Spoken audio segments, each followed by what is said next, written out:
Hey everybody, today I'm going to show you how to create your very own custom Harry Potter wands.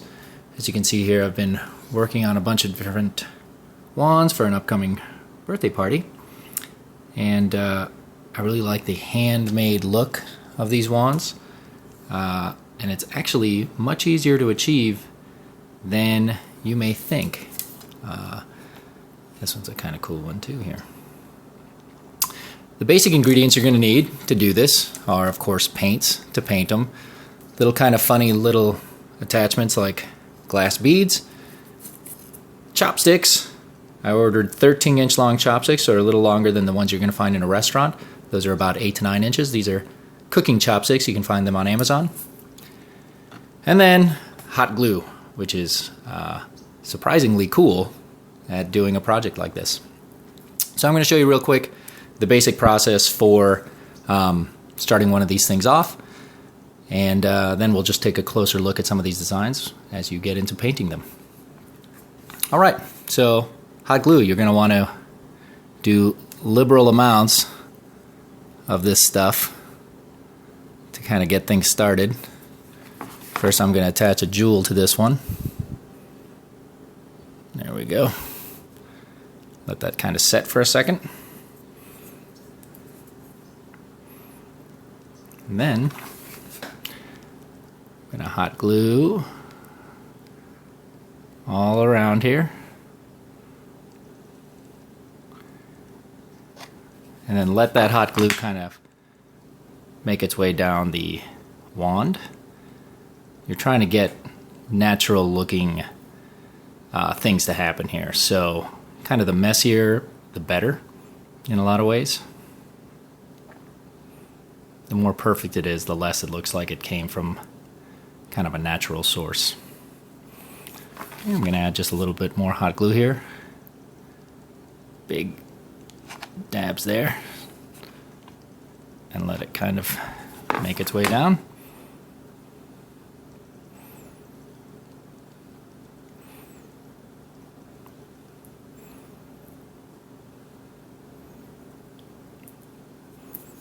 There you go. Can't really mess it up. And then I'm going to add a few little rings to this one, kind of like this wand here. Kind of make it look so like some brass rings coming down the side. Super easy to do. Just take your wand, a little bit of glue, just make a circle.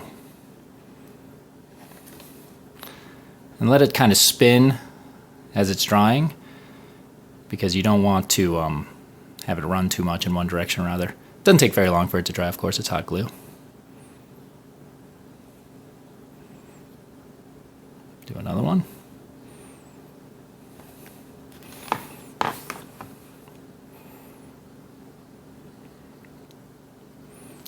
Then we'll do one more up here.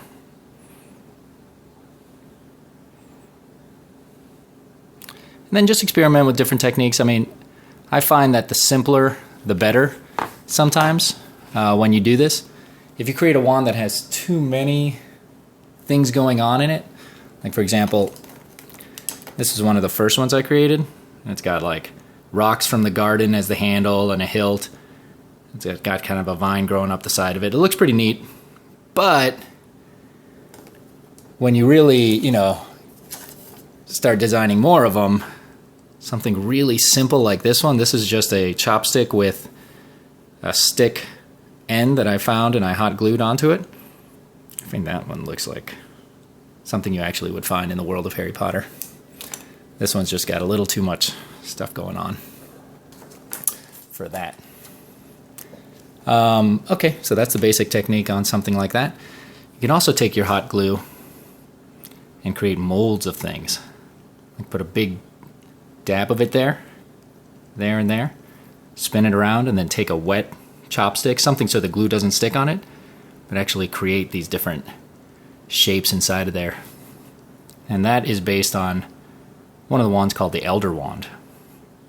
And it's a variation of it, of course. For the tips here, you can go to like a hobby store and grab some of these little wooden, dowel attachments, and they can really change the look of it. You can even take kind of this one's a real thick one, and I put that on the end of a real stick, and it's kind of its own look. This one's also a real stick with a hot glue handle. Hot glue is really fun. It sets up really quickly. This is already cool to the touch, and it's almost ready to paint.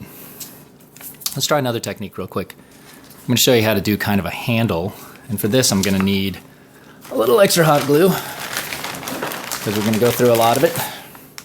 Hot glue is really inexpensive. This is a fun little hot glue tip. If you melt the end there and then stick it in your gun, it'll attach and then it won't fall out, and you don't have to do it midway through. So anyone who's done a lot of hot glue kind of knows about that. Okay, here we go. I'm going to put a lot of this stuff on the end here. A big glob of it. More than you'd think you'd need. It's okay if some of it falls off. And then I'm just going to kind of keep spinning it. Oops, I kind of want some of that. I'm going to keep spinning it until it sets up. I'm also lowering the temperature on my hot glue gun right now. I see bubbles are forming in it, and it's not sticking as well as it should. So that kind of means that your glue is boiling.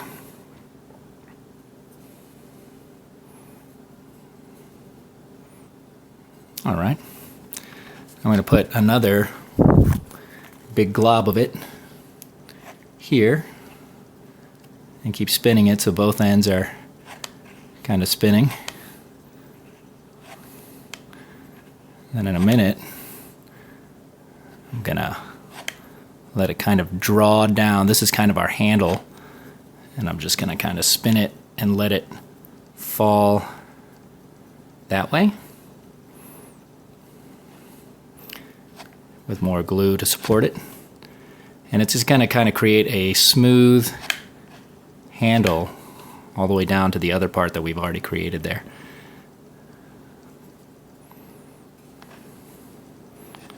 Again, if you do this kind of quick with the hot glue staying melty, it'll kind of create its own shapes, and that's what you're looking for. I mean, you can't really design something that feels this natural.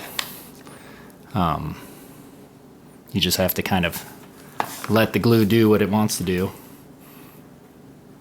and it'll do some really cool things.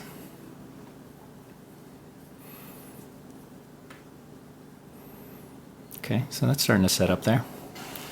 So that's my handle, and then if I want to add a little more support to the top of the handle, that's easy to do. Just kind of create a little more of a hilt there.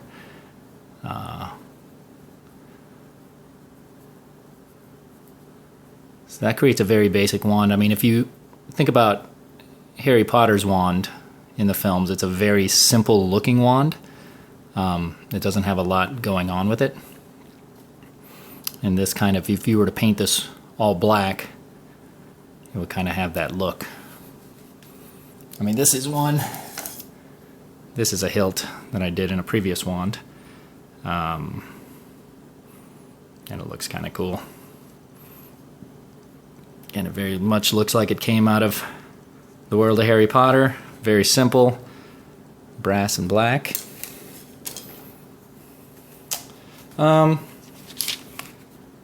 Just for showing the technique, I'm going to add a few vines coming down this one.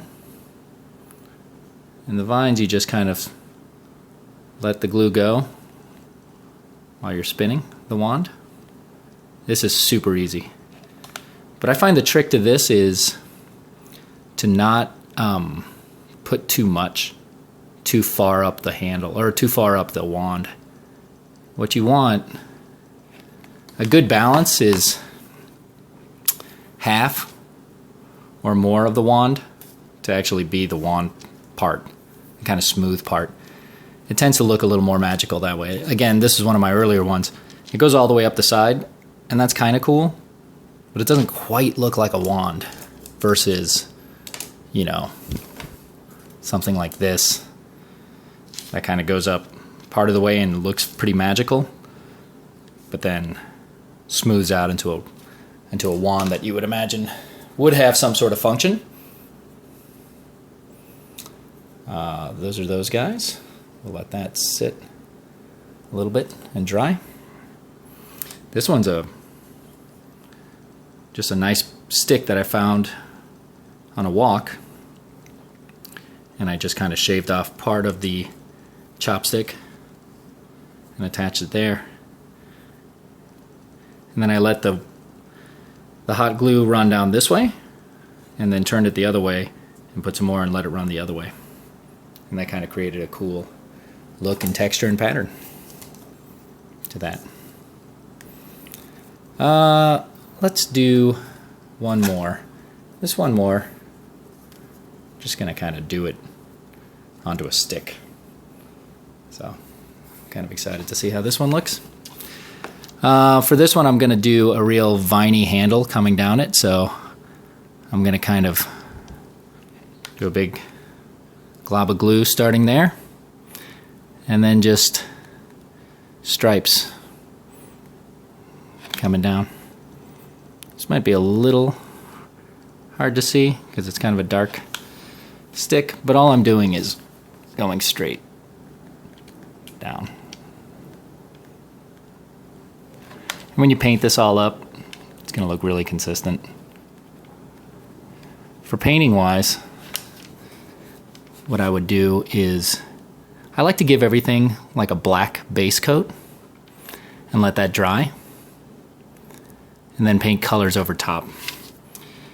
And I think it's because a lot of things that I've seen in kind of the Harry Potter wands, a lot of them tend to be darker and black, and I mean there's a few different colors in there. Obviously there's like bone handles and stuff like that, but a lot of the cool ones start off that way. So if you start with a base color that's dark, for example like this, then you can just go in there and brush lighter tones and create kind of different places where the light touches it and changes things. So I think for this wand, I normally wouldn't put some brass rings, but I think I'll do that. And that'll kind of make it look less like a stick and more like something that's designed. And every time I do these brass rings, I like to try to do different patterns. So maybe I'll do 2 at the bottom here, then like 2 more at the top, or 3 at the top.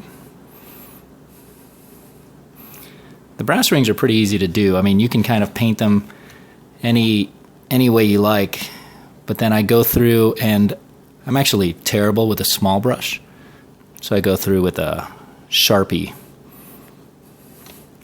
with a metallic Sharpie, and kind of paint over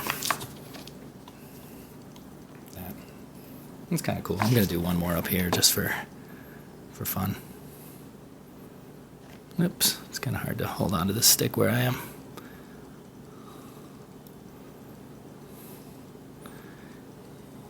If you have a high heatness control on your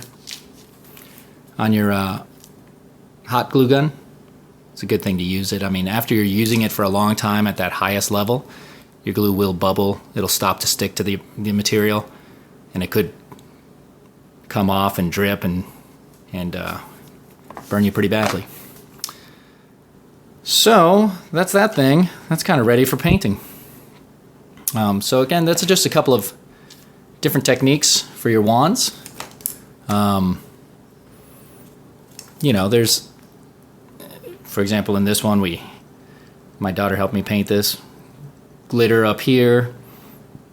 These little melted things that drop away, you can actually reuse them. I pop them into the hot glue while it's still setting, and it creates these knobs and little jewel bits. And then we kind of painted it black and green with a glitter. Showed you that one. This one's a similar technique.